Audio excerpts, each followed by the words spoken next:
Kambal na gusgusin at nagtitinda lang ng tubig, biglang kinaladkad ng guard at umalis daw sila sa lugar na yun dahil nakakasira sila sa kaayusan ng lugar. Pero biglang dumating ang may-ari at pinapasok ang kambal. Paano kung siya pala ang tunay na ama ng mga to?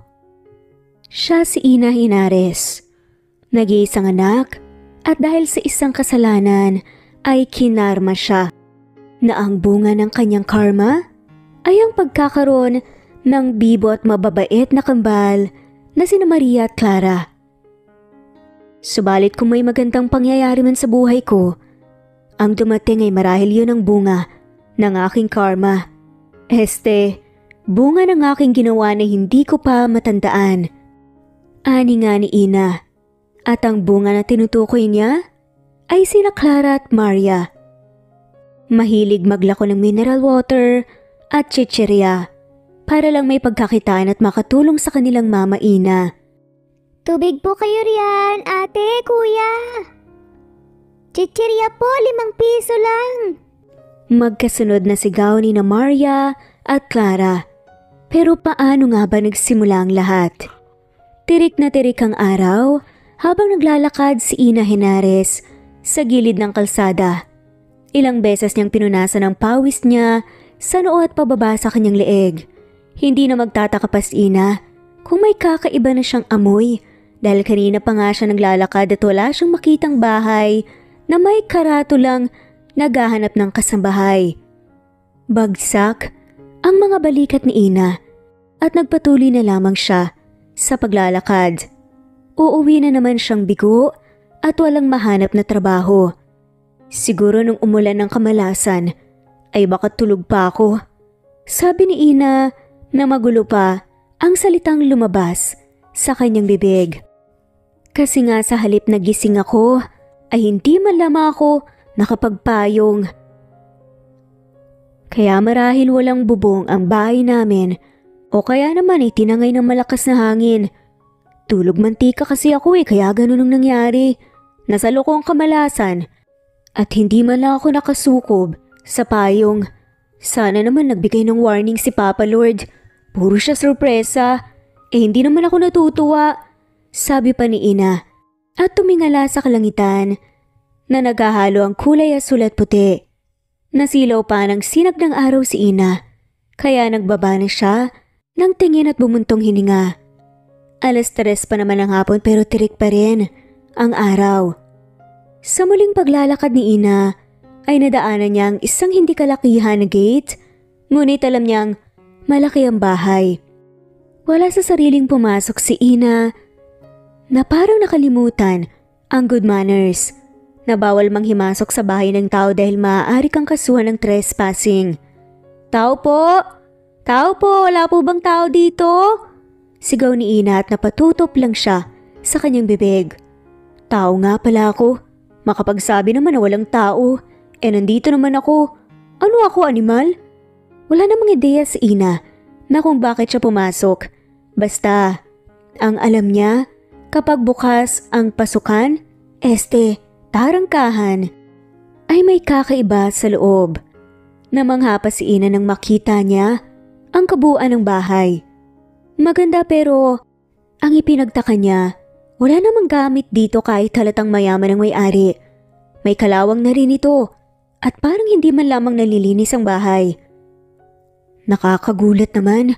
Komento ni Ina at tumalikod na siya nang mahagip ng kanyang paningin ang isang bagay na kumikinang. May kuryosidad si Ina kaya nilapitan niya ang bagay na yon. Lumahod si Ina at kinuha ang bagay na kumikinang na muntik pa siyang mabulag. Nasilaw ako. Teka, isa tong kwintas ah. Bulalas ni Ina at tinala niya ito sa dibdib niya habang palingalinga sa kung saang sulok ng bahay.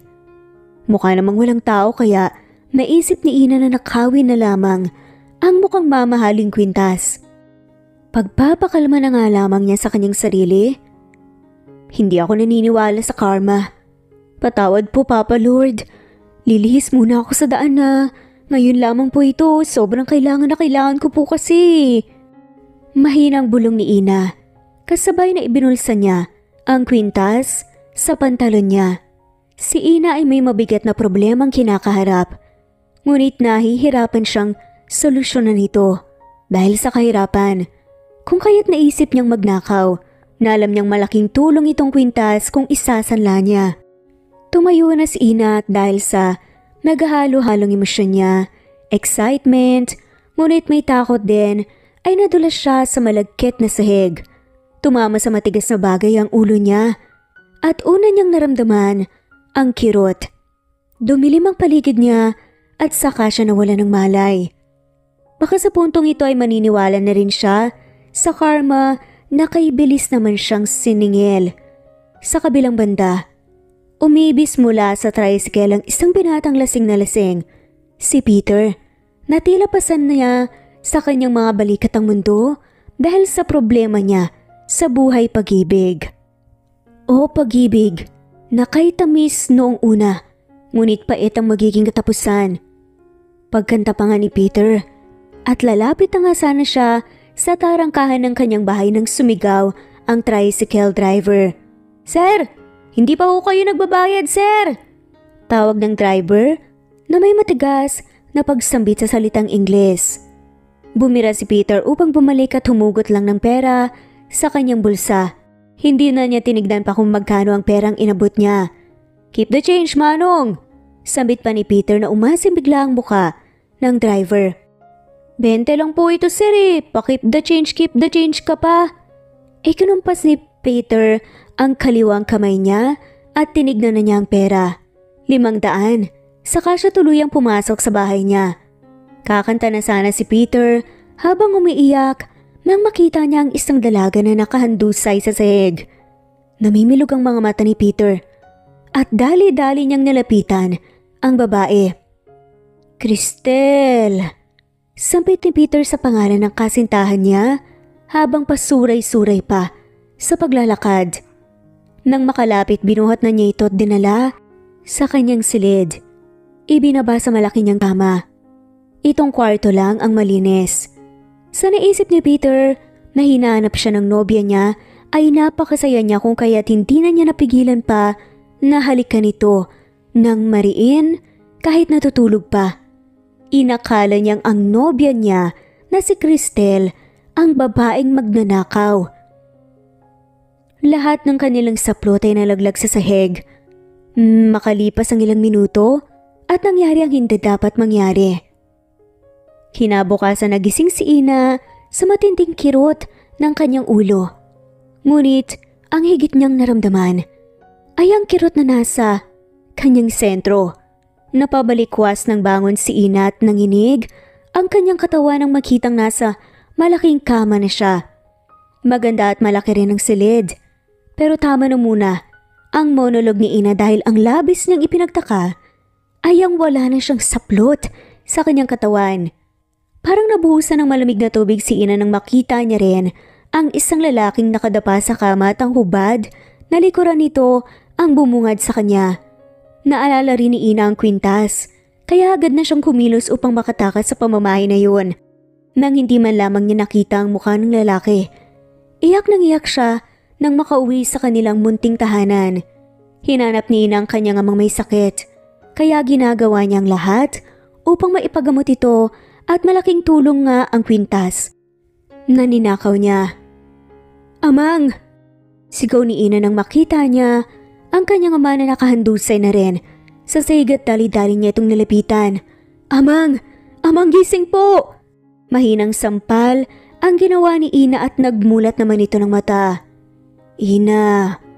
Naiyak sa sobrang tuwa si Ina dahil akala niya wala na ang kanyang amang. "Amang! Minalas na naman ho ako!" Sigaw ni Ina na may kasamang paghikbi. Inalalaya niya itong makabangon at isinandal sa kama na wala namang kutsyon.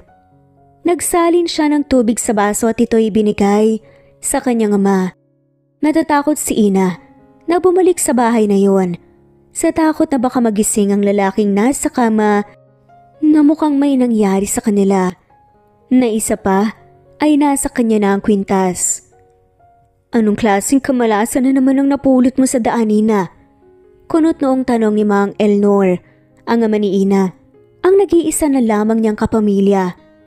Namatay kasi sa panganganak sa kanyang nanay niya, kaya simula noon ay si Mang Elnor na ang nag-alaga at bumuhay sa kanya. Na ngayon ay si Ina naman ang nag-aalaga sa ama niya dahil may sakit na ito.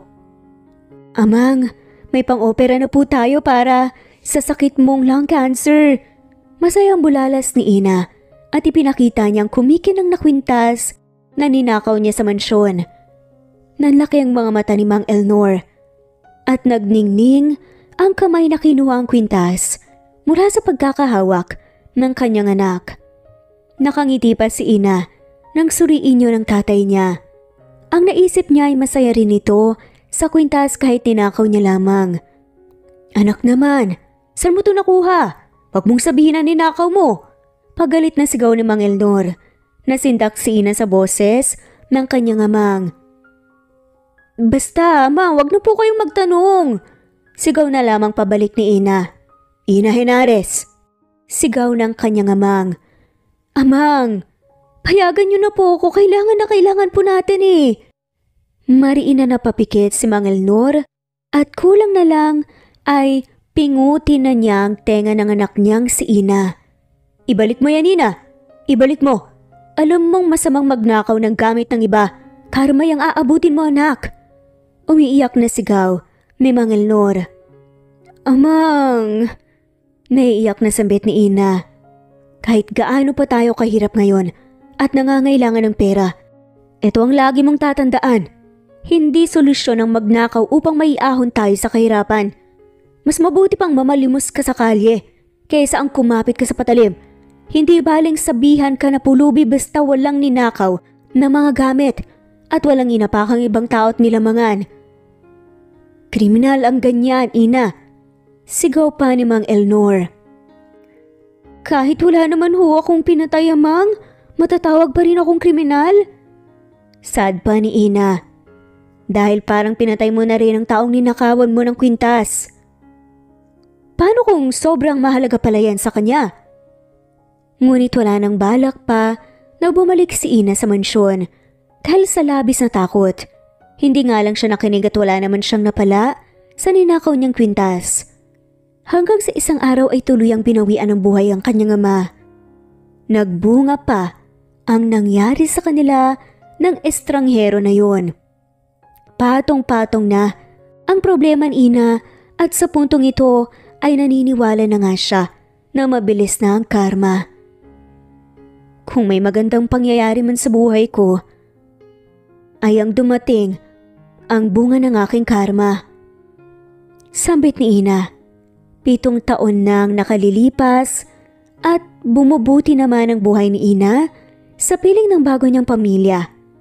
Doble kayod nga lang ang pagtatrabaho ni Ina dahil hindi lang sikmura ni Ina ang kanyang pakakainin araw-araw dahil may 2 pang tiyan na kailangan niyang punuin upang ito ay mapanatiling malusog at buhay na buhay. Ang aking 2 bibo at makulit na bubuwit. Saad na lamang ni Ina habang nakatanaw sa kanyang anak na kambal. Isinalansan na ni Ina sa isang paper bag ang chichirya na siya rin mismo ang nagluto ng mga to. Isa ito sa hanap buhay nilang mag-iina. Maliit man ang kita pero sapat na at marangal. Natuto na nga siya sa kanyang pagkakamali dati. Maria, Clara, halina kayo, tiyahatid ko na kayo. Naguunahan sa paglapit sa kanya ang 6 na taon niyang mga anak. Pinangalanan niyang Maria at Clara. Simple man, pero matunog ang pangalan na yon. Mama, mamaya pong 5 mo kami susunduin ni Clara sa bahay ang punan na. Magalang na tanong ni Maria at ipinakita pa niya ang nakabukas niyang kamay. Opo, aking Maria. Ano ba yung nasa backpack mo, anak? Tanong ni Ina na may pagtataka sa kanyang tinig. Wala lang po to, Mama. Ilan po ba tong chichirya, Mama ko? Magkasunod, nasaad at tanong ni na Maria at Clara. 100 yan. Yung kalahati ng sahod ko sa pagiging waitress ko sa isang restaurant, nandito lahat. Pinuhunan ko. Pahayag ni Ina sa kanyang anak. Opo, Mama. Sagot ng kambal. Basta, Walang alis doon at tigilan nyo na ang pagpunta sa ibang lugar para lang ibenta to sa iba. At akala nyo ba, hindi ko malalaman na nagtitinda rin pala kayo ng mineral water? Nakataas ang kilay na tanong ni Ina. Mabigat yung mga yun. Paano kung mabali yung mga buto nyo? Bumungis-ngis lang ang mga anak niya. Sa halip na matakot siya. Parehong niyakap at hinalikan sa pisngi ni Ina, sina Maria at Clara. Nilakad lamang nila ang bahay ampunan. Hindi naman ito kalayuan dahil nasa syudad naman sila. Wala pang sapat na pera si Ina para ipasok sa paaralan, sina Maria at Clara. Pero nagsusumikap sila. Kaya roon na muna ito magkikinder sa bahay ampunan. May maliit na paaralan kasi doon. Nag-iipon lamang siya ng pera para paghandaan ang pagpasok nito sa grade school. Ingat ka po, Mama! Sabay pa nasigaw ng kambal at kumaway lang si Ina, saka siya tuluyang umalis. May trabaho naman si Ina. Isa siyang waitress sa isang restaurant, maliit man ang sahod, ay ayos lang. May mga tips din naman siya na nauuwi sa kanilang nirentahan na apartment. Matatalinong bata, sila Maria at Clara. Mabait, magalang at bibo pa. Lihim na diskarte lamang nila ang magtinda ng mineral water at suwestyon naman nila ang gumawa ng chichirya, ang kanilang mama Ina para ilako nila. Dati kasi ay kay Aling Era nila kinukuha yun at iilan na pera lamang ang naibibigay sa kanila. Ngunit ang hindi alam ng kanilang magandang ina ay mula na sa pera ni na Maria Clara ang pagbibili ng mineral water. Ipon nila yon mula sa baon nila at sa dating munting barya na inaabot sa kanila ni Aling Era. May mga pagkakataon din na sinusubukan nilang mamalimos para pampuhunan sa maibebenta nilang mineral water. Natapos din ang pagtuturo ng mga madre sa kanila at dali-dali na sila lumabas. Nagtungo sa tindahan ni Aling Era. Dito sila bumibili ng mineral water. Aling Era, amin na po ang mineral water namin! Bibong sigaw ni Clara kay Aling Era na may patalon-talon pa. Ang chichirya na dala nila ay nasa backpack na nila pero ang kalahati ay nasa paper bag pa rin naman. Aba, kayo'y maligalig masyado! Natatawang sigaw pa ni Aling Era. Mabait naman ang ginang at naiintindihan niya ang sitwasyon ng mga bata. Napabungis-ngis ang mga cute na bata. Oo naman po, Aling Era. Para dapuan ho kami ng swerte. Sagot naman ni Maria. O siya, heto na ang mga tubig nyo. Mag-iingat lang kayo ah. Salamat po, Aling Era. 60 ang dami ng mineral water na dala-dala nila. Pinagtulungan na lamang nilang dalhin yun kahit alam nilang malalagot sila sa mama Ina nila. May nakita na ako kanina na bagong bukas sa Hotel Clara. Doon tayo. Pero may kalayuan yun sa dati nating tambayan. Pahayag ni Maria kay Clara. Tumango naman ang isa. Ang importante maubos natin to. Sabi naman ni Clara. Tagaktak na ang pawis nina Clara at Maria nang makarating sila sa tinutukoy na bagong bukas na hotel. Pero hindi pa naman ito tuluyang binubuksan dahil sa nakita nilang ribbon. Ay, may ribbon cutting ceremony pala sila, Clara. Tamang-tama Maraming mga tao. Tara. Pupudulin natin sila ng tubig at saka chichirya. Nakangiting anyaya naman ni Maria saka sila lumapit sa gawin yon. Kuya, tubig po. 15 pesos lang po, kuya. Pangkain lang po. Masaya ang alok ni Clara sa isang matabang lalaki. Hindi siya nito pinansin. Kinalabit ulit ni Clara. At muling sinabi yon. Kung kaya't lumabas ang dalawang biloy sa magkabilang pisngi ni Clara. Halos hindi na nga siya makakita pa dahil sa bangs niyang umabot na sa kanyang mga mata na sobrang cute din tignan. 15 pesos? Ang mahal naman yan, Neng, tapos hindi pa malamig Reklamo ng lalaki kay Clara at hinawakan pa ang mineral water. Baka mamaya niya nilagyan mo lang ng tubig sa pinulot mong bote. Sad pa nga nito. Ay, bad po yun, kuya. Hindi po kami scammer Kami po ay nagbebenta ng malinis na tubig. Tignan mo po kuya, super higpit po ng takip. At isa lang ho ang meaning niyan. Bagong bago po to. Madiskarteng sambit ni Clara. Bakit ang mahal naman? 10 pesos lang tuning ah. Katwiran pa ng may reklamong lalaki. Kasi po, dala-dala namin to. Mula pa kami roon no, kuya oh. Sabay nguso at turo ni Clara sa dulo ng dinaanan nila. O sige na nga, kukuha na ako ng isa kahit hindi naman ito malamig. Tsaka mahal. Kamatulong sa adpa ng lalaki. Kuya naman kasi, tirik ang araw at mas mainam ang uminom ng hindi malamig para hindi ka sipunin. Barya lang po kuya. Wala kasi akong panukuli eh. Wala po kaming pera. Salamat po. Samahan mo na po ng chichirya. Hindi pa nga naiabot ang bayad ng lalaki at inalok pa niya ng isa pang produkto. Talagang batang to oh. Napapailing na lamang na saad ng lalaki sa kakulitan ni Clara. O sayo ng sukli. Salamat po sa 5 piso. Malaking tulong po ito. Masayang sigaw ni Clara at dinumog na siya ng mga tao. Nakulitan sa kanya pero ang iba ay kinukurot na ang pisngi niya. May katabaan din kasi sina Clara at Maria. Habang nagsasalita ay tumatalbog ang pisngi nila. Pantawid gutom po kayo riyan. Diskarte naman ni Maria at 3 chichirya ang nilabas niya. May maanghang at meron din pong wala. Chichirya, tubig po. May bumili din naman kaagad kay Maria ng tubig at chichirya dahil sa diskarte niya. Paubos na sana ang kanilang paninda nang mapansin sila ng security guard at biglang nilapitan sila ng mga to. Hoy mga bata, tama na. Hindi sakop ng tindahan tong lugar. Kanina pa kayo nanggugulo dito ah. Parating na ang may-ari ng hotel. May bahid na inis ang tinig ng security guard at inaawat na niya ang kambal. Tubig po kayo sir? Makulit na pag-aalok pa ni Maria. Nasaan ba ang mga magulang nyo? At kayong gumagawa ng mga to? Utang na loob lang. Mga bata, doon muna kayo oh. Sige na Totoy, dalhin mo na rin yung kapatid mo. Kakamot-kamot ulo at gate pa nga ng guard at sinusubukan pang kalad ka rin ng dalawa. Pero pinigilan nga siya ng kambal. Napatakip ng bibig niya si Clara dahil sa narinig.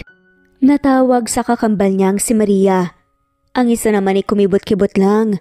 Ang munting labi saka nagtungo na nga sila sa waiting area para hindi na sila kaladkarin pa.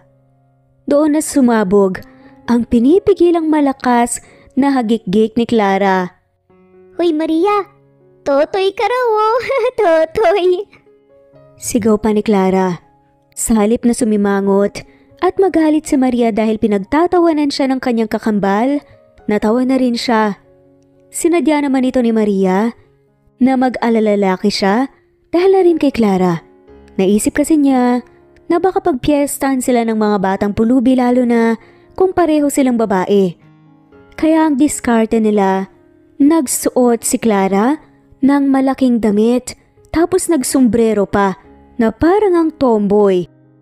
Tumahimik din sila nang makita ang isang maganda at mamahaling kotse na huminto sa tapat ng hotel. Isang matangkad at gwapong lalaki ang bumaba mula sa sasakyan na yun. Nakasuot pa ng shades at isang magandang babae rin ang inalalayan nitong makababa. Ay sayang, pogi pa naman, may sugar mommy naman. Laglag pa ngang komento ni Clara. Baka mama niya yan, Clara, ikaw talaga oh. Dito na ang pwesto natin, Clara. Sa mga mayayaman na yan tayo magbebenta ng tubig at chichirya. Pagsuway naman ni Maria kay Clara. Subalit 3 araw pa lang silang nagpupunta sa bagong hotel kung saan sila nagbabenta, binubugaw na sila na parang manok ng security guard. Kaya nakasimangot ang maamong mukha ni Maria at Clara at pangiti-ngiti lang. Kuya naman tubig lang po tsaka chichiryang paninda namin. Maawa naman po kayo sa amin, kuya. Ang pekeng drama nga ni Maria. Bakit ba kasi kayo gumagawa niyan ha? Tila nauubos na ang pasensyang tanong ng guard sa kambal. Kasi po kuya, tinutulungan po namin yung mama namin na mag-ipon ng maraming pera pampali ng bahay namin. Kasi wala po kami nun Nahihirapan po siya kaya tinutulungan po namin siya. Sagot naman ni Clara na may paawa sa kanyang muka. Nauubos po kasi palagi yung pera niya sa pagbayad ng renta ng aming apartment. Segunda naman ni Maria. Inosente na akala nila ganun lang kadali makabili ng bahay. Nasan ba ang tatay niyo? Kunot noong tanong naman ng security guard. Ang aming papa ho? Natigilan pareho sina Clara at Maria nang makita nila ang isang gwapong binata na naglalakad na palapit sa kanila. Si sir, dito kayo mga bata. Wala pang pag-iingat na hinila sila ng guard at natulala na lamang ang kambal sa poging lalaki. Hey, wait! May problema ba dito? Tanong ng isang lalaki na may-ari ng hotel. Wala po sir. Natatarantang sagot ng guard. Anong wala? Akala mo ba hindi ko napapansin? 3 araw ko nang nakikita ang mga batang to rito. Nagkakagulo ba kayo? Tanong ng Kuya Pogi. Kuya Pogi, tubig po kayo riyan. Alok naman ni Clara nang makabawi na siya sa gulat. At saka ho chichirya. Pahabol naman ni Maria, sabay taas pa nga ng chichirya. Mahinang napahalakhak tuloy si Kuya Pogi dahil sa sobrang tuwa nang magsalita ang 2 bata. Tara dito tayo, sabi ng poging lalaki at kinuha ang dala nilang malaking bag na naglalaman ng mineral water. Wala sa sariling sumunod sina Maria at Clara. Pumasok nga sila sa hotel at tumigil sa lobby. Nanginig sa aircon ng kambal dahil unang beses nilang naranasan ang ganitong kalamig na lugar. Umupo sila sa malambot na sofa. Magkano ba tong mineral water nyo? Tanong ng poging lalaki na hindi pa nagpapakilala sa kanila. Kumuha ito ng isa at binuksan ng takip sa kauminom. 15 lang po, Kuya Pogi. Magiliw na sagot naman ni Maria. Tsaka po tong chichirya, 5 piso lang po. Pagsingit naman ni Clara, natatawang tinanggap yun ng lalaki. O sige, bibiliin ko tong mineral water nyo at saka tong chichirya. Alok ng lalaki. Ay, bet! Naubos pang paninda namin agad-agad dahil po sa inyo, Kuya. Tuwang-tuwa at halos napapatalon pa na bulalas ni Maria. Oh, magkano ang ibabayad ko sa tubig nyo? Tanong ng lalaki. Wala pong bawas yan, Kuya Pogi. Kaya lahat po 900 pesos. Sabi naman ni Clara. Itong chichirya naman po nasa 60 pieces kaya ano po 300 pesos na lang po yan. Paliwanag naman ni Maria. Humugot mula sa wallet ang lalaki at binigay sa kanila ang perang 1,000. O ito ang bayad sa tubig. Tapos 100 ay sa inyo na ang sukli. Itong 500 naman sa chichirya. Wala na kayong isusukli pa. Salamat po, Kuya. Sigaw naman ni Clara. Kay bait niyo po. Maluhalo ang sambit naman ni Maria. Wala yun mga bata, gusto ko lang makatulong. Ano nga palang mga pangalan nyo? Naaaliw na tanong ng lalaki sa kambal. Ako po si Clara Henares. Pakilala ni Maria sabay hawak sa dibdib. Ako naman po. Ay, Kuya, naiihi po ako. Nakangiwing sambit ni Maria at hindi na nga. Natuloy pa ang sinasabi dahil naiihi nga daw siya. Napasapo na nga lamang sa mukha ang kapatid niyang si Clara dahil sa introduction sana nila, naiihi pa ang kanyang kakambal. O sige na, tara sasamahan kita mag-CR. Sabi ng mabait na lalaki na tawag nila ay Kuya Pogi at hinawakan siya sa kamay. Ang kakambal ko po, Kuya! Sabay ni Maria, tinuro si Clara. Hindi pa natagang loob ni Maria kung may iwan niya ang kanyang kakambal sa labas. Siya kasi ang mas matanda at responsibilidad niyang alagaan si Clara. Pababantayan ko siya. Sagot ng lalaki at nagtawag pa nga ito ng isang empleyado para bantayan si Clara at nang makitang may kasama na kahit estranghero pa, sumama na rin siya sa lalaki. Doon mismo sa banyo ng lalaki siya dinala. Naiyak siya dahil naiihi na nga siya. Oh, bakit ka umiiyak? Nalilitong tanong ni Kuya Pogi kay Maria.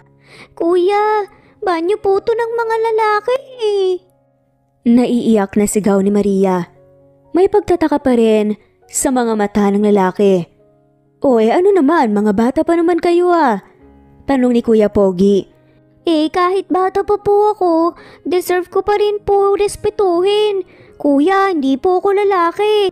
Sigaw pa ni Maria at nalaglag ang panga ng may-ari ng hotel. Natatawa nga siya. Umaalog na ang balikat ni Maria dahil sa pagiyak niya.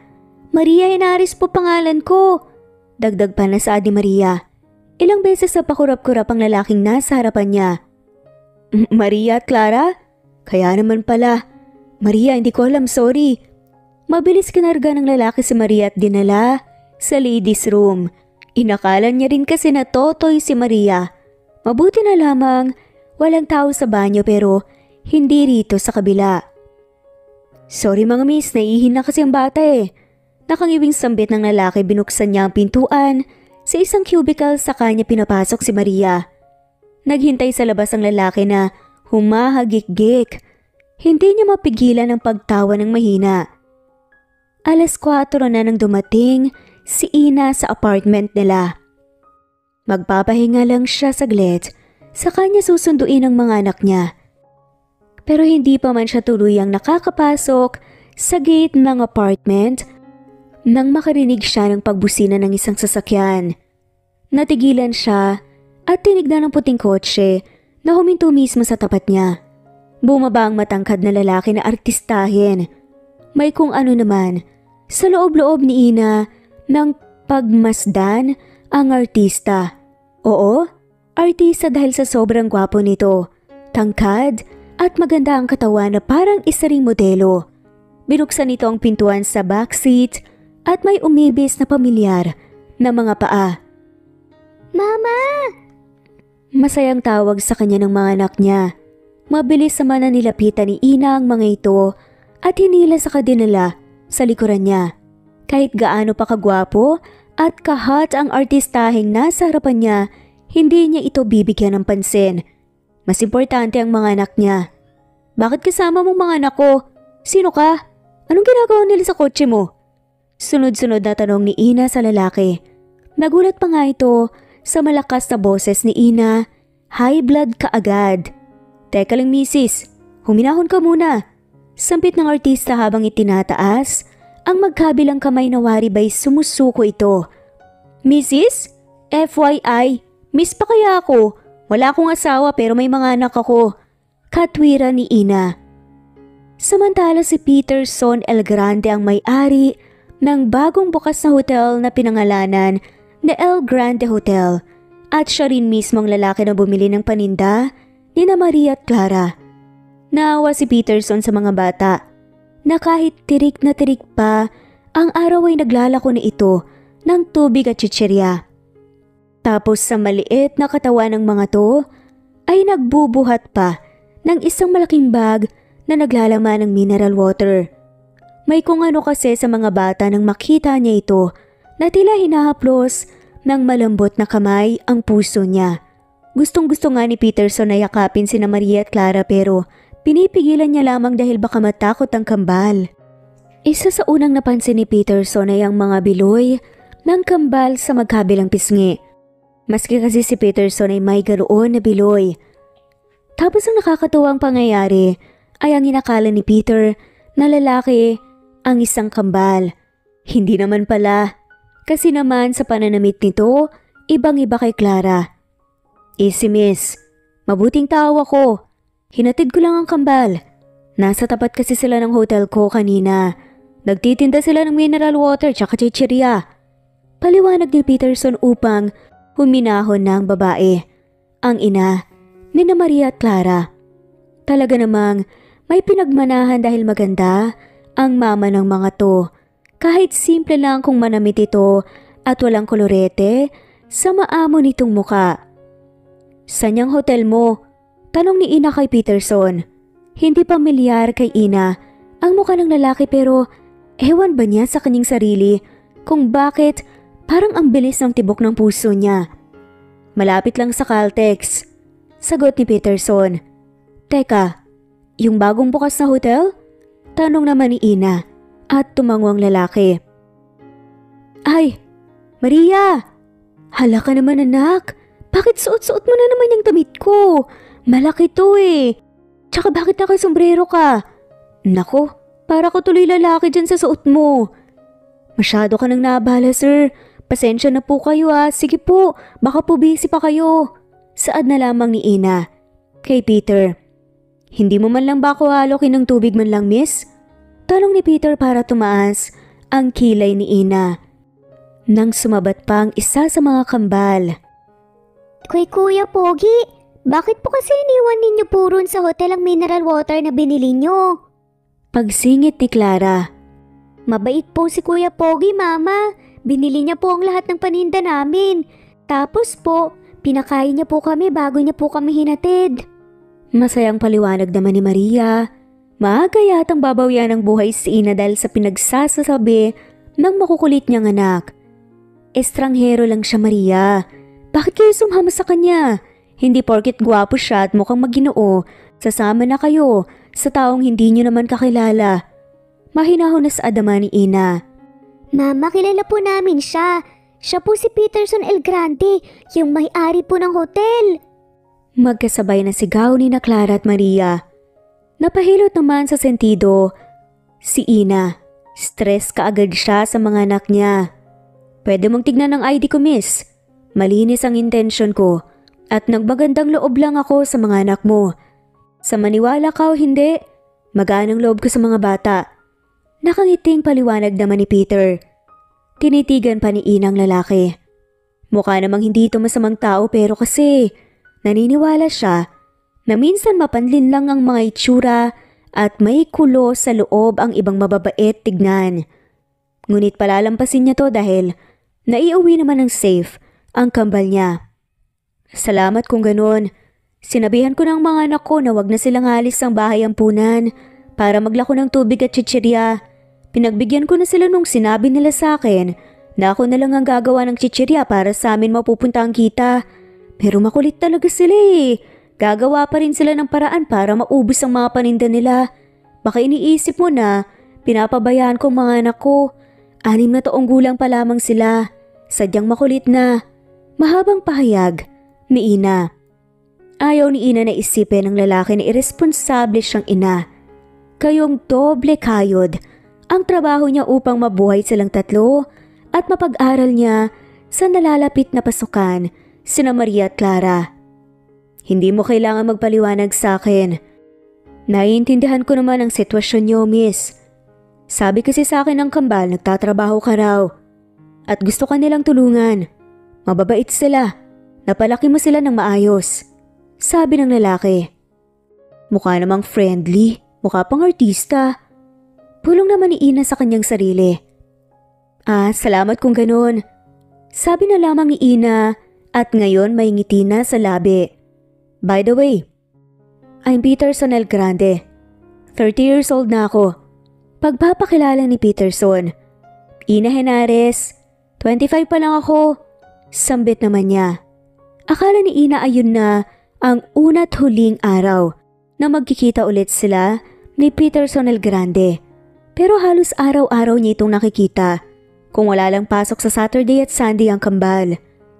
Hanggat isang araw ay nagulat na lamang si Ina nang makita sina Maria at Clara na kasama si Peterson sa mismong restaurant na pinagtatrabahuan niya.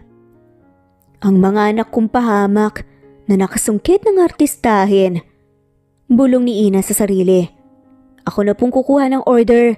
Sabi ni Ina sa manager nila kanina pa nakatanaw sa bagong pasok na mukhang artista na ang tinutukoy ay si Peterson. May-ari ito ng hotel pero ang tawag nga sa kanya ni Ina ay artistahin sa kanyang isip. Kilala ko ang lalaking yan, Ina. Sabi pa ng manager nila at nagkandahaba-haba pa ang lieg sa pagsilip kay Peter. Napakamot na lamang ng ulo si Ina nang hindi siya pinansin ito dahil naglakad na patungo sa table ng mga anak niya. Gayon pa man, sumunod pa rin si Ina sa manager. Hi Ina! Friendly na bati pa ni Peterson kay Ina. Parang bumagal pa ang paglingon ng manager nila sa kanya. Kilala mo Ina? Tanong ng manager nila. Opo. Ano ko siya? Hindi nga mawari ni Ina ang kanyang sasabihin sa manager. Magkaibigan kami, Miss Santiago. Mga anak niyang kasama ko. Pagpapatuloy na lamang ni Peterson at itinurong 2 bibong bata na tumingin-tingin sa menu na parang may alam na sa mga pagkain na sinaserve nila. Hi po, Mama! Bati ni Clara sa mama Ina niya. Ubus na po ang aming paninda, Mama. Binili po ulit na lahat ni Tito Peterson. Tito? Tanong ni Ina at palipat-lipat ang tingin niya sa mga anak niya. Pati na sa artista, kay Peterson. Ang akala ko po Mr. El Grande ay mga anak mo sila. Naalala ko na single ka pala. Sabi ng manager ng resto at si Ina naman ay may kung anong puso na tumalon. Erase Ina, erase. Kastigo ni Ina sa sarili. Guwapo at hot nga kasi ang nasungkit ng mga anak niya na nagalok pa ng friendship sa kanya noong isang araw pero tinanggihan ni Ina. In a good way naman kasi alam niya na baka madali nga ang puso niya dito. Alam niya na walang babayang hindi magkaka-crush dito dahil mabait at maginoo pa. Mga anak? Gulat na tanong naman ni Peterson at tila may mga kabayo ang nagkarerahan sa dibdib niya. Sa lakas na naman ng tambol nito. Wala pa sa sariling napatingin si Peterson sa kambal at napalunok. Imposible naman kasi na siya ang tatay ng mga to hindi naman niya kamukha maliban sa mga biloy nito sa pisngi. Ngunit napatitig naman si Peterson kay Ina. Sa maganda at maamo nitong muka, na pamilyar sa kanya.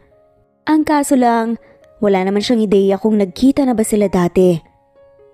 Ang mabuti pa ho ma'am, kukunin ko na lamang po ang mga order nila. Sabat ni Ina at nang makaiwas na siya ng nakalulunod na tinig sa kanya ni Peter, naiilang siya dahil nga pumipintig ng mabilis ang puso niya. Umalis na rin naman ang manager at sila na lamang ang naiwan. Bahagyang lumapit si Ina kina Clara at Maria. Pagagalitan na sana niya ang mga to nang ipinakita kay Ina ang maliit na bag na pinaglalagyan ng mga kita nito. Mama, marami na po tayong pera. Makakabili na po tayo ng sarili nating bahay. Magiliw na saad ni Clara. Hindi na napigilan pa ni Ina. Nayakapin ito at halikan ang tuktok ng ulo ang kanyang anak. Sabi ko naman sa inyo na ako ng bahala Bakit ba ang kukulit yung mga bata? Tanong ni Ina na may luha sa kanyang mga mata. Natatouch kasi siya sa efforts na ginagawa ng kambal kaya mas lalong lumalambot ang puso ni Ina. Kulang pa, Clara, wag kang excited. Natatawang sambit ni Maria. Sunod naman siyang niyakap ng kanyang mama. Doon lang ulit naalala ni Ina ang kasama nilang gwapong lalaki na si Peter. Tahimik lang ito pero nakangiti ang labi sa mga nasasaksihan. Pasensya ka na. Naabala ka na naman ng mga anak ko. Bibot, napakulit talaga ng mga to. Nahihiyang saad ni Ina kay Peter. No worries, nag-enjoy ako na makasama ang kambal. Parang nawawala ang stress at pagod ko sa hotel at besides, ako talagang nagdala sa kanila rito para makita ka. Habang papunta nga kami rito sa resto na pinagtatrabahuan mo, marami silang nakwento tungkol sa'yo. Kung gaano raw sila kaswerte na ikaw ang naging mama nila. Kahit gaano pa raw kahirap ang buhay nyo, hindi mo sila pinapabayaan. Madamdamin na sambit ni Peterson para lang makaramdam ng kakaiba si Ina. Tila proud sa kanyang lalaki at nakikiliti ang puso niya. Sila na lang kasi ang pamilyang meron ako at mga anak ko sila. Bilang isang ina ay responsibilidad ko ang buhayin sila kahit na nakita mo naman kung ano ang kinakatayuan ko ngayon. Nagmula lang ako sa mahirap na pamilya at malaki lang ang pasasalamat ko na noong nawala ang tatay ko ay dumating naman sila nang sabay sa buhay ko. Dahil kung hindi, ewan ko na lang talaga kung saan ako pupulutin. Maluha-luha at buong pusong pagkukwento pa nga ni Ina. Napangiti si Peterson sa narinig. Namamangha siya sa pagiging sincere nito. Para kay Peterson ay isang mabuting ina si Ina at nakikita niya sa mga mata nito kung gaano nito kamahal ang mga anak. Na kung tutuusin ay napakaswerte ng lalaking yun dahil may mabuting puso ang ina ng mga anak nito.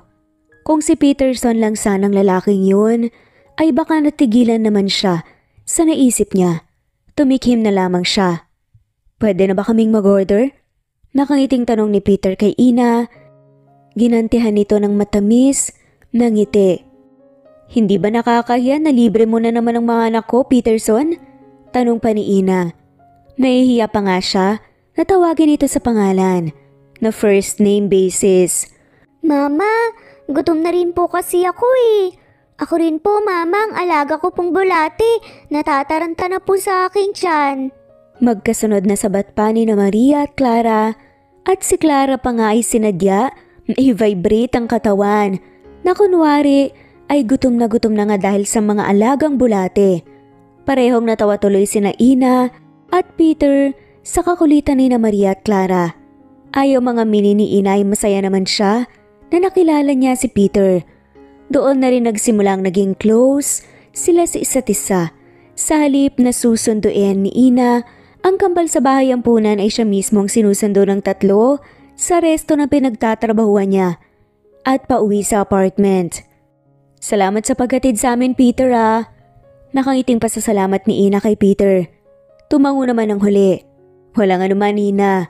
At hindi ka na sana nagabala pa. Nabilhan kami nito. Nahihiyang saad pa ni Ina. May dala na siyang paper bag. Nag-take out kasi ito ng pagkain sa resto para raw sa dinner nila mamaya. Gustuhin man niyang tanggihan, ay inunahan na siya nito na masamang tanggihan ng grasya. Alam naman niya yun. Naniniwala siya lalo na sa karma.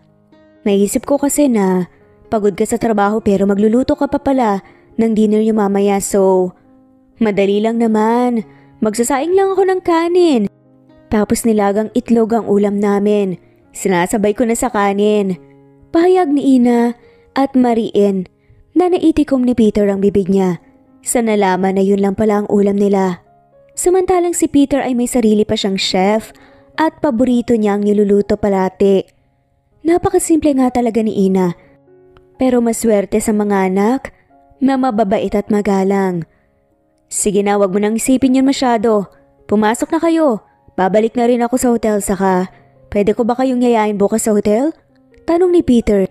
Naglakas loob na siyang sabihin yon kay Ina. Ha? Bakit? Anong meron bukas? Nagtatakang tanong ni Ina. Wala. Gusto ko lang kayong yayain bukas. Since Saturday naman, day off mo diba? At wala ring pasok ang mga bata. Saad ni Peter. Tinig na naman ni Ina sina Maria at Clara na nakatingala na pala sa kanyang dalawa. Hinihintay ang kanyang isasagot. Nagtaas baba ang mga kilay nila. Sige. Nauutal na sabi ni Ina. Lihim namang napangiti si Peterson. Akala kasi niya mahihirapan siyang yayain ito. Susunduin ko kayo bukas, 9 o'clock, sabi ni Peterson. Ha? Ang aga naman masyado. Namimilog ang mga matang saad ni Ina. Mahinang humalakhak lang si Peterson. Sige na, see you tomorrow. Paalam pa ni Peterson. Hinabol ng tingin ni na Ina, Clara at Maria ang papalayong kotse ni Peter. Napabuntong hininga si Ina habang patagal ng patagal ang panahon na nakakasama nila si Peter ay nagbabago talaga ang tingin niya sa lalaki. Ayaw niyang mahulog sa binata at lalo na't mayaman ito. Hindi nila ka-level. Hindi sila bagay para sa isa't isa. Tila isa silang langit at lupa. Alam na ni Ina kung ano siya. Tapos siya ay may mga anak pa. Pakiramdam ni Ina ay masisira lang ang buhay ni Peter kapag sa kanya mahuhulog ito. Kahit na imposible naman yatang mangyari yun. Maaga pa lang, gising na si Peter. Diretso agad siya sa banyo upang mag-shower at maghanda na rin para mamaya. Excited na susunduin niya ang mag-iina. Pinahanda na rin ni Peter ang rooftop dahil doon niya gustong manatili habang nasa hotel pa ang mga to. Ewan pa ni Peter? kung bakit palagi siyang excited na makita ang kambal na nagbebenta sa kanya ng mineral water at chichirya. Ibinibigay niya rin ang mga ito sa empleyado niya pero syempre kumakain din siya ng chichirya. Si Ina raw kasi ang nagluluto noon. Masarap naman, lalo na at may sili at sausawan. Minsan nga, inalok ni Peter ang mommy niya. Kumain naman ito pero hindi na naulit pa dahil hindi naman ito mahilig sa ganoon. Tungkol naman sa nararamdaman ni Peterson kay Ina, ay totoong nagkakagusto na ata siya sa babae. Hindi naman siya nagtatake advantage na porket may mga anak na ito ay madali nang makuha ang loob. Bukas ang isip ni Ina at naniniwala si Peter na hindi ito kagaya ng iba na kaunting himas lang ay lalambot na. Wala na ring pakialam pa si Peter kung may mga anak na rin si Ina. Ang importante sa kanya ay may mabuting puso ito, masikaso at masipag. Wala naman sigurong masama ang mahulog sa isang babaeng may mga anak na. Sa isip-isip niya, anong meron sa rooftop mamaya, son? Tanong ng mommy ni Peter nang sabay silang kumain ng agahan. Inaya ko ho kasi si Ina. Diretsahang saad naman ng lalaki. Si Ina? Yung babaeng napupusuan mo, Peter? Kunot noong tanong pa ni Madam Anita sa kanyang anak. Yes, Mom. Bakit handa ka na bang umibig ulit, Peter? Nakalimutan mo na ba ang nangyari sa inyo ng dati mong nobya? Nag-aalalang tanong pa ni Madam Anita. Opo, iba ho si Ina kay Cristel, Mom. Magkaiba po sila. Pagtatanggol pa nito kay Ina. Siguraduhin mo lang na hindi ka muli pang masasaktan. Mariin na sambit naman ni Madam Anita. Ang kanyang ina na lang din ang kasama niya sa buhay. Wala na ang daddy niya dahil bata pa lamang siya nang maaksidente ito at DOA pa. Masakit para kay Peter ang mawala ng ama pero wala naman silang magagawa kundi ang tanggapin ang kapalaran ng kanyang ama. Bago pumunta si Peter sa apartment, dumaan muna siya sa flower shop para bumili ng punpun ng bulaklak. Siyempre mamaya pa niya ito ibibigay para surprise. Bumaba na si Peterson mula sa kanyang sasakyan at nakita na niya ang dalawang batang babae na patakbong nilapitan siya. Yumakap sa binti niya sina Maria at Clara. Hi po, Tito Peter! Masayang panimulang bati pa ni Clara. Look po, Tito Peter, nakabistida po ko! Umikot pa si Maria para ipakita sa kanya ang kulay asul nitong bestida na may nakabordang bulaklak. Maganda rin ang pagkakatirintas ng buhok ng dalawa. Oo nga, maganda kayo. Babaeng-babae ka ngayon, Maria. Komento pa ni Peter. Napabungis-ngis si Maria. Hinalikan niya ito sa pisngi at binalingan naman si Clara na kulay rosas naman ang bestida. Magkamukha sina Maria at Clara pero hindi alam ni Peter kung bakit nakikilala pa rin niya ang mga to. Ikaw rin, Clara, sobrang ganda. Komento ni Peter. Namulang magkabilang pisngi ni Clara. Natatawang hinalikan niya ang noo nito. Binuksan niya ang pinto sa backseat at inalalayan ni Peter ang kambal. Kinabitan na rin ng seatbelt. Saksi naman si Ina sa nakikita niyang pag-aasikaso ni Peterson sa kanyang mga anak.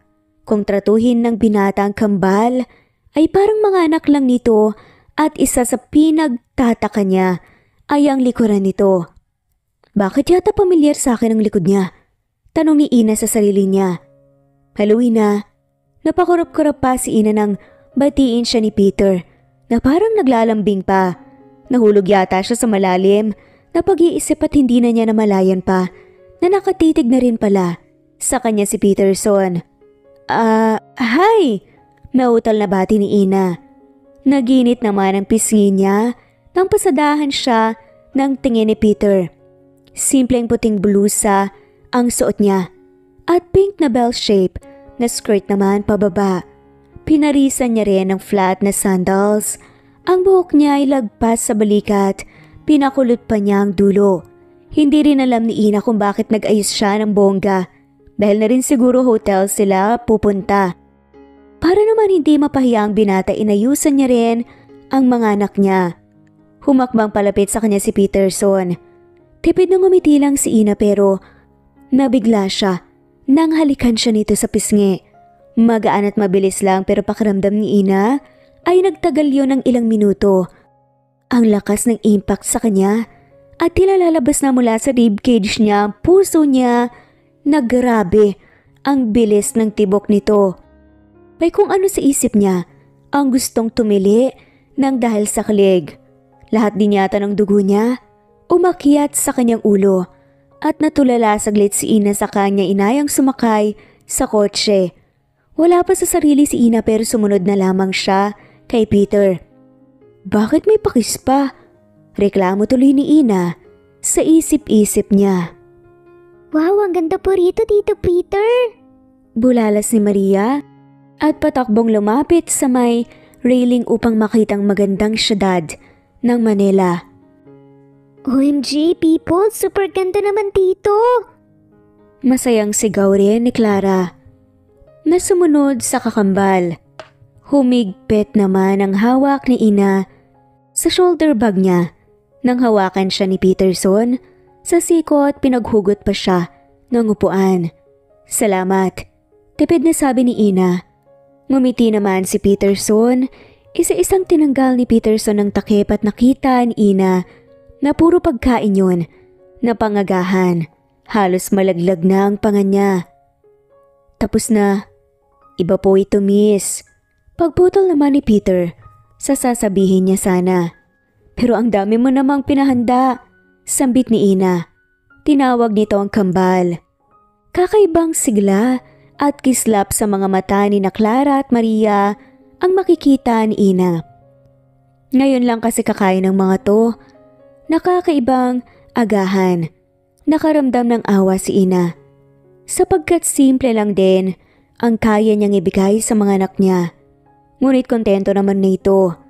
Pagkatapos ng breakfast nila nagbigay rin ng mga laruan si Peter. Siyempre kilalang mahiyain sa libre si Ina. Tumanggi siya noong una pero wala rin naman siyang nagawa. Umabot sa lunchtime ay nasa rooftop pa rin silang apat. Masayang nagbabanding. Nanood sila ng movie sa malaking TV. Kompletong mga gamit sa rooftop. Hanggang sa napatayo na lamang si Ina. Si Peter na may dalang punpon ng bulaklak na ngayon ay inaabot na sa kanya. Para saan naman to, Peterson? Nalilitong tanong pa ni Ina. Sina Maria at Clara tumigil na muna sa panunod at binigyan pansin ang mama Ina nila na binibigyan ni Peterson ng bulaklak. Bagamat may mga ngiti sa mga labi ng kambal. Humugot ng malalim na hininga si Peter bago siya nagsalita. Ano kasi, balak ko sanang umakyat ng ligaw, Ina. Pwede ba kitang ligawan? Kumalabog ng husto ang dibdib ni Ina sa narinig. Kaya naman pala ibang nararamdaman niya. May kahulugan naman pala ang pag-imbita ni Peter kay Ina at sa kambal. Hindi, ayoko, Peterson. Biglang matigas sa pagtanggi naman niya. Napaatras pa si Ina na mabilis na lamang hinawakan ni Peter ang siko.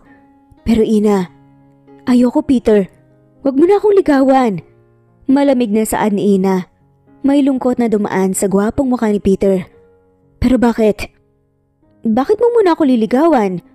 Nagtatakang tanong ni Ina. Dahil gusto kita. Hindi pwede. Nakita mo naman na may mga anak ako, diba?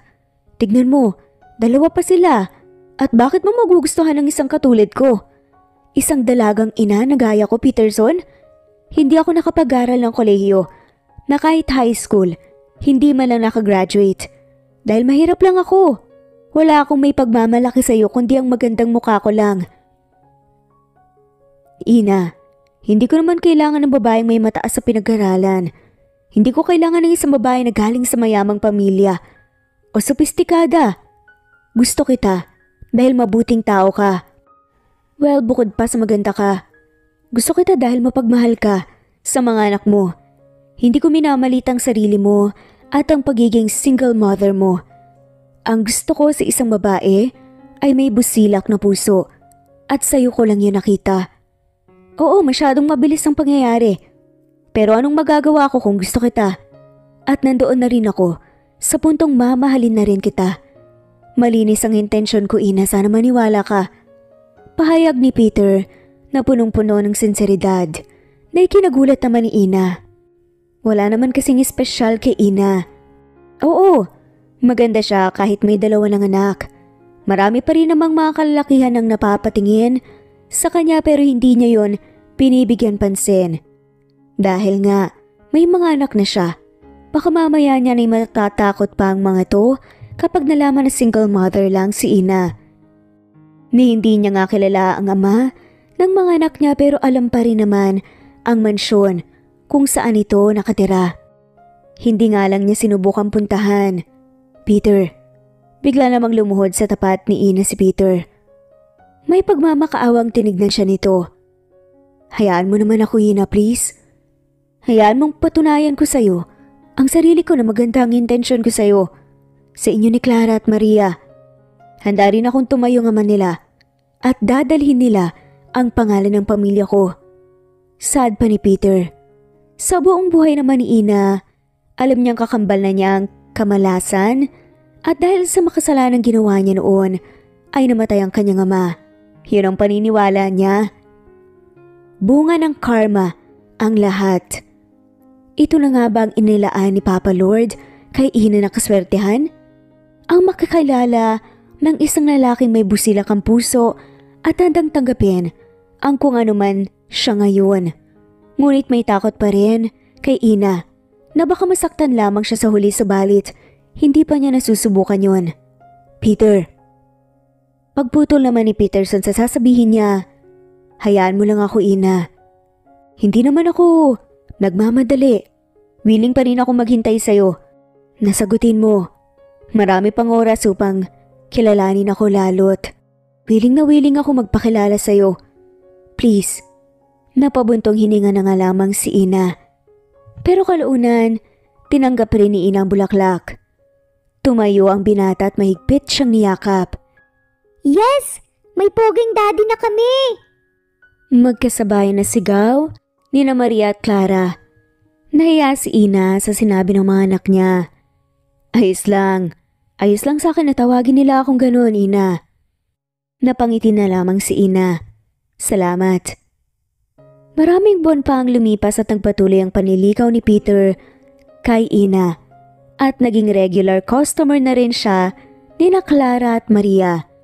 Hindi na hinahatid ni Inang Kambal sa bahay ampunan dahil sinusundo sila ng manliligaw niyang si Peter hanggang sa dumating na rin ang panahon na sasagutin na niya si Peter at magiging opisyal na ang kanilang relasyon dahil napatunayan niya kung gaano ka-sincere si Peter sa kanya.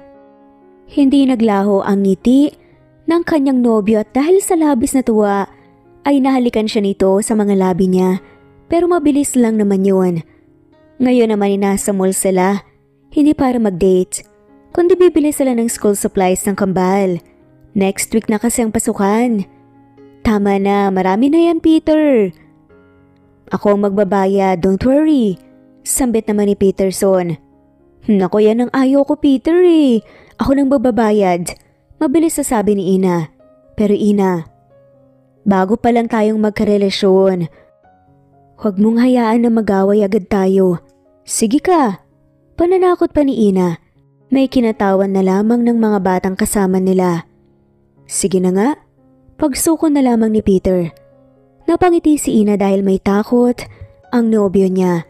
Hinawi pa nito ang buhok niya at inipit sa likod ng tenga niya.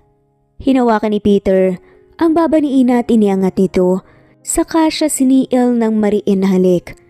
Humawak si Ina sa balikat ng kasintahan niya at gumanti ng halik, pero mabilis na naputol yun nang may magkasunod na tumikim. Napangiti si Peterson at maliit na distansya lang ang ginawa niya, pero umisa pa siya. Mabilis na halik ngunit tila mapupugto ang hininga ni Ina. Yung mga bata, sabi ni Ina at pinunasan pa ni Peter ang gilid ng labi niya. Hinarap na nilang dalawa, sina Clara at Maria, na ang parehong mga kamay ng mga to ay nasa bewang. Hinawakan na lamang ni Peter ang kamay ni Ina at inaya na niya itong pumunta sa counter upang magbayad ng bills. Patagal ng patagal, alam na ni Ina kung ano ang totoong nararamdaman niya. Mahal na niya si Peter at wala namang problema yon dahil pareho naman sila ng nararamdaman. "Hi miss," napangiti si Ina nang pagbuksan niya ng pintuan ng nobyo niya na may dalang paper bag at bulaklak. "Pasok ka Peter," anyaya ni Ina at hinalikan siya nito sa gilid ng labi niya saka tumuloy sa loob. "Nasaan ang mga anak natin?" Lihim ng ngiti ulit ang ginawa ni Ina dahil sa tanong ni Peter. Feeling niya rin kasi na si Peter na rin ang ama ng anak niya. "Nangapit bahay," sagot ni Ina at hinila niya ang braso ni Peter upang paupuin ito. Kinuha na rin niya ang bulaklak at inamoy-amoy pa. Pagkain na naman ang nasa paper bag. Umupo siya sa tabi ni Peterson at nangulumbaba agad na nakaharap sa kanya. Inilapag niya sa mesa ang bulaklak at sinapo naman ang mukha niya. Hanggang sa ipatong niya ang kaliwang kamay niya sa mesa at ginawa niyang unan yun, kinaya ni Peter si Ina.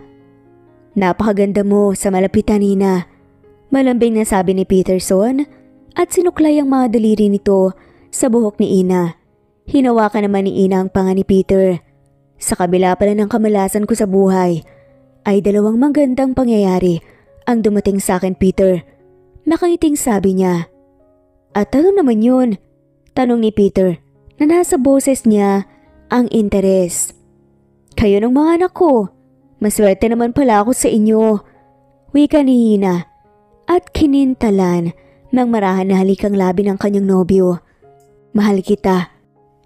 "Hindi ko alam kung kailan to nagsimula pero basta mahal kita." Punong-puno ng sinseridad na sambit niya. Napangiti si Peter. "Mahal na mahal din kita, Yana," sagot ni Peter bago inangkin ang mga labi ng kasintahan niya. Perpekto na sana ang buhay pag-ibig ni Ina at Peter nang hindi lang sumugod si Madam Anita sa working place ni Ina. Sinadya siya nitong puntahan at sinampal kaagad. Yun ang sumalubong sa kanya. Nagtaka pa nga si Ina kung sinong babaeng sumulpot na lang bigla. "Ikaw si Ina Henares, hindi ba?" tanong ni Madam Anita. Opo. Sino po ba kayo, ma'am?" Ibinagsak ni Madam Anita ang isang papeles sa mesa. "Hinuhut-hutan mo lang ang anak ko. Hindi ako matapobre pero hindi ko matatanggap na magagawang pag-aralin ng anak ko ang mga anak mo sa isang pribadong paaralan. Nasa grade school pa lang sila. Ang kapal ng mukha mo na mag-demand na pag-aralin sila roon at ang laki pa ng natatanggap nilang allowance every month. Hindi lang doon. Bumili pa ng bahay si Peter at restaurant para sa'yo." Napasinghap si Ina sa mga nalaman. Pero ang totoo, wala namang alam si Ina sa sinasabi ni Madam Anita. Kaya paano naman nangyari yun? Ang alam kasi ni Ina ay scholarship ang meron sa mga anak niya at dalawa sila ni Peter ang nag-enroll kina Maria at Clara. Nakabibigla dahil walang kaalam-alam si Ina sa akusasyon ng ina ni Peter. "Ma'am, wala po akong alam sa mga sinasabi niyo." Depensa naman ni Ina at bago pa man siya masampal ni Madam Anita ay may humila na sa kanya. Palayo sa kasya dinala sa likod nito. Sa amoy pa lang, alam na ni Ina kung sino yun. Si Peterson. "Ma'am, ano ho bang ginagawa niyo kay Ina?" Magalang na tanong pa rin ni Peter kahit na may munting inis na nga siya sa kanyang ina. Kung hindi lang nakita ni Peter ang pagmamadaling pag-alis ng mommy niya, hindi niya malalaman. "What's wrong with you, Peter? Bakit hinahayaan mong hututan ka ng babaeng yan? Katulad pa rin naman siya ni Cristel. Bakit siya pang minahal mo?" Nagngingit-ngit na sad pa ni Anita. "Ma'am, sinabi ko naman sa inyo na magkaiba sila ni Cristel. Mahal ko po si Ina at wala siyang kinalaman sa mga binibintang niyo sa kanya. Ako ang may gawa nun lahat at sinikreto ko sa kanya. Wala po siyang kinalaman, please ma'am. Huwag niyo naman pong husgahan ang babaeng mahal ko. Akala ko ba ayos na sa inyo ang pakikipagrelasyon ko pagkatapos kay Cristel at gusto niyo akong sumaya. Pero hindi mo naman sinabi na mas..." Mom, please. Huwag mo naman pong ipahiya si Ina sa harap ng maraming tao. Inosente siya. Masyado po tayong nakakaabala sa iba. Respetuhin niyo po lamang kami. Humigpit ang hawak ni Ina sa kamay ni Peter.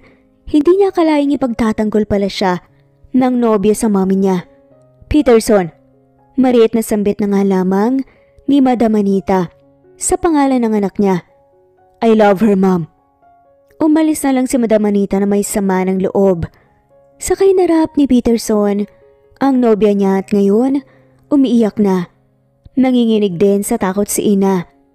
Ina, kinulong ng mga palad ni Peter ang pisngi ng babae. Ano bang pinagsasasabi ng mami mo, Peter? Umamin ka nga sa akin? Naguguluhan na tanong ni Ina. Bumuntong hininga si Peter at wala siyang choice kundi ang sabihin kay Ina ang lahat. Pinalabas lamang ni Peter na nakapag-apply siya ng scholarship para sa kambal. Natakot si Peter na baka kapag sinabi niya, hindi pumayag ang babae. Ano naman ang tungkol sa bahay at restaurant na binili mo? Sagutin mo ang tanong ko, para saan yun? Tanong ni Ina. Nag-iwas ang tingin si Peterson kaya hinawakan niya ang panga nito. Kung gusto mo lang i-manage yun, Ina, hindi kita pipilitin. Wala akong alam tungkol sa pag-manage ng restaurant, Peter. Alam mong wala akong pinag-aralan, di ba? Wika ni Ina. Pwede ka naman turuan ng nobyo mo, miss. Pagdadailan ni Peter. Oo nga pala, ipagpapaalam ko mga bata sa school nila para makapagbakasyon. Maaga pa para magbakasyon. Malamig na saad ni Ina. May sasabihin din sana ako tungkol doon sa ex ko. Para naman maging patas tayo. Saka bigyan mo rin ng break ang sarili mo, Ina. Sorry na. Sige na nga. Masuyong hinaplasan man ni Peter ang nasaktan ng pisngi ni Ina kanina. Pasensya ka na kanina, Ina. At hinalikan niya ito sa noo. Ayos lang. Nakakatakot naman pala ang mami mo. Hayaan mo na muna natin si mami. Matatanggap din niya to. Anong bahay pala yun, Peter? Pangungulit naman ni Ina. Basta. Isang linggo ang nakalipas at bumiyahe na rin silang apat sa isang lugar na pamilyar kay Ina.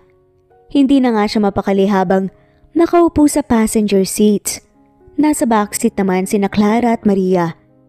Sa tagal ng kanilang binyahe ay nakatulog na ang mga anak niya. Peter, hindi ba tayo naliligaw? Tanong ni Ina sa nobyo niya.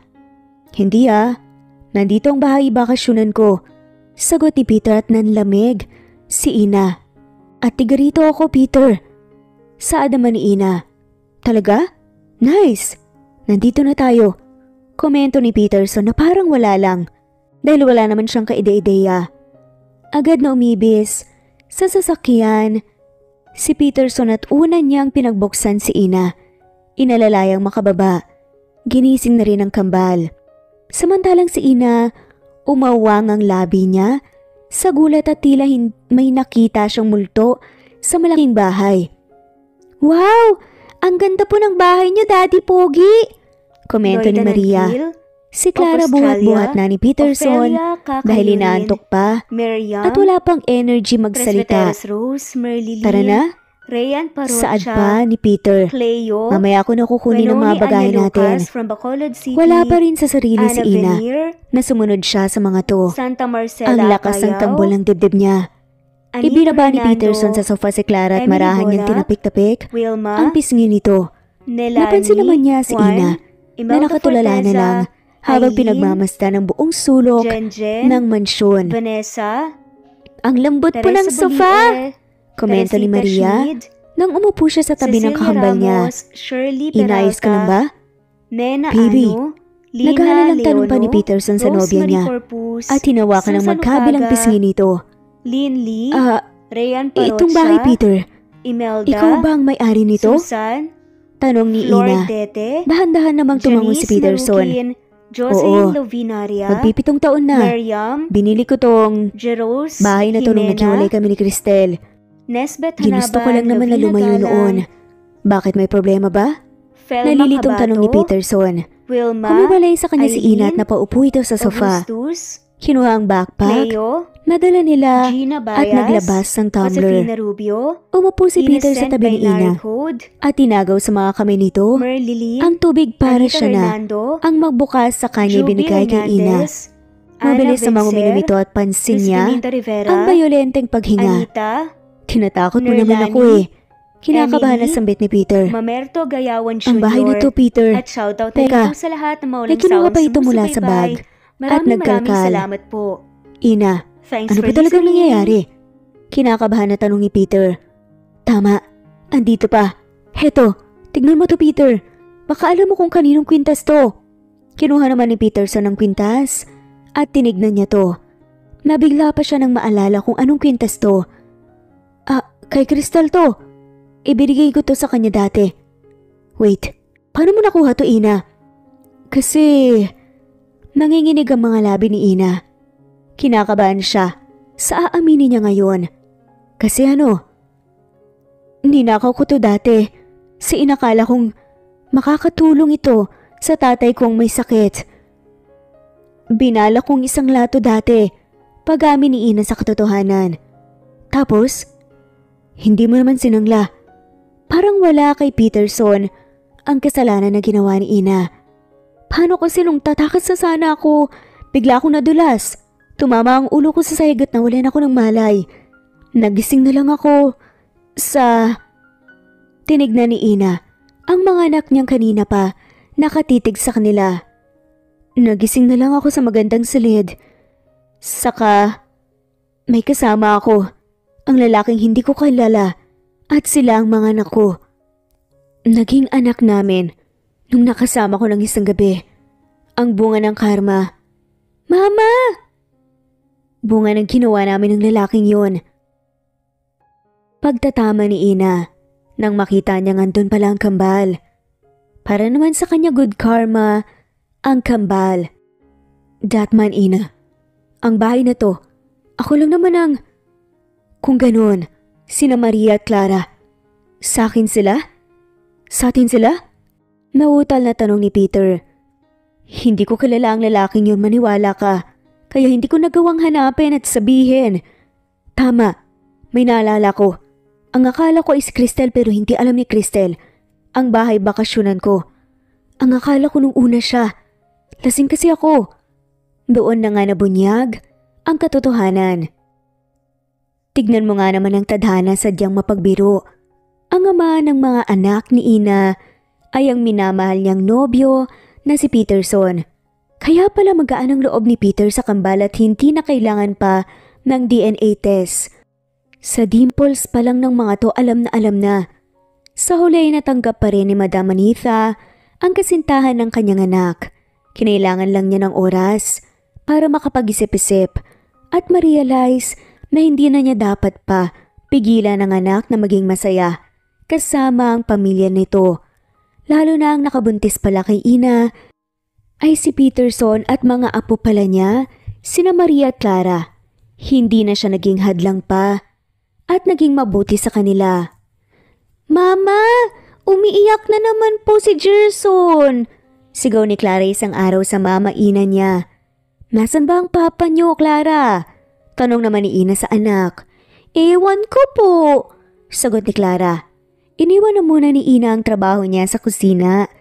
Naghahanda pa lang kasi ng agahan nila at Sunday ngayon kaya pareho silang walang pasok. Nasa kribang 10 buwan nilang baby boy ni Gerson. Umiyak na ito.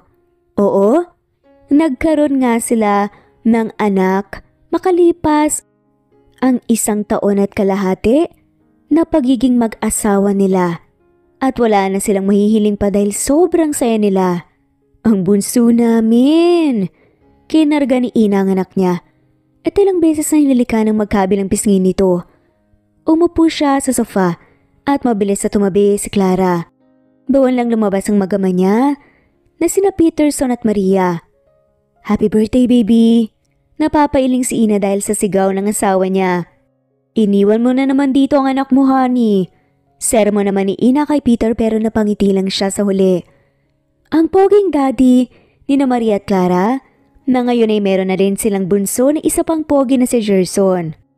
Ang asawa niyang tinanggap siya ng buong puso kahit na may mga anak na siya. Ngunit ito rin pala naman ng kambal na ikinatuwa nila lahat. I love you, Ina Henares, El Grande. Malambing na sabi ni Peter sa asawa niya na si Ina at masuyong hinalikan sa pisngito at iginawad siya. Salamat, Han. Mahal na mahal kita. O Maria, yakapin mo nga mama mo. Sumunod naman si Maria at niyakap siya. Pero binalot din sila ng bisig ni Peterson. Mahal na mahal ko kayo. Naluluhang saad ni Peter. Love you rin po, Daddy Pogi. Love na love rin po kita, Papa. Ikaw rin po, Mami. Sabi naman nila Maria at Clara. Pati si Gerson hinalikan ng kambal. Si Ina Henares man ay punong-puno ng kamalasan dati. Ngunit ngayon, siya na yata ang pinakamaswerte at pinakamasayang babae sa balat ng lupa. Nagkaroon siya ng mga anak na bibo at mababait, mapagmahal at responsableng asawang si Peterson. Wala na siyang mahihiling pa at kontento na siya sa buhay niya kasama ang kanyang pamilya. Sa kwentong ito, lagi nating tatandaan na kapag may pagsubok, hindi naman yan panghabang buhay. Huwag tayong panghinaan ng loob, pagkus magtiwala lamang sa ating sarili at ang nasa itaas, na balang araw, makikita rin natin ang liwanag, maganda at masayang buhay. At dito na nga po nagtatapos ang kwentong pagmamahalan ni Ina Henares at Peterson El Grande at ang kanilang tatlong anak na sina Maria, Clara at Gerson. Maraming salamat po at i-comment lamang po kung gusto nyong magpa-shoutout bilang pasasalamat sa walang sawang pagsubaybay nyo. Muli, ito ang Amazing Stories. Thanks for listening and shoutout po sa lahat. Merlita Sampani, Emily Borag, Merlilyn, Carmencita, Goldfinger, Jen, Carmencita Falcon, Elisa Jacob, Presbyteros Rose, Imelda Forteza, Flory Robles, Daisy Blasa, Miras Channel, Nespet Hanaban, Romana Gorospe, Jayokad Tech, Jay, Ana Vencer, Jelly Tampos, Annalyn Tating, Carmelita Mendoza, Reynaldo Reyes, Rosemary Palaganas, Rose Martinito, Ellen Magbitang, Zenaida Porter, Valerie Donato, Merlin Baroza, Renato, Rosemary Vasquez, Maricel Gapul, Edna Espinosa, Maria Juliet Caday, Susan Upaga, Rosemary Corpus, Chubby Doll, Goldfinger, Geraldine De Jesus, Princess, Luciana Vasa, Anita Hernando, Imelda Forteza, Rose Olalia, Merlilyn, Geraldine De Jesus, Celi Taay, Felma Cabato, Cleo Waling, Miras, Wenoni, Merlilyn, Anita, Elisa, Wilma, Iza, Len Toco, at shoutout na rin po sa lahat ng mawalang sawang sumusubaybay. Maraming salamat po muli. Happy Friday everyone!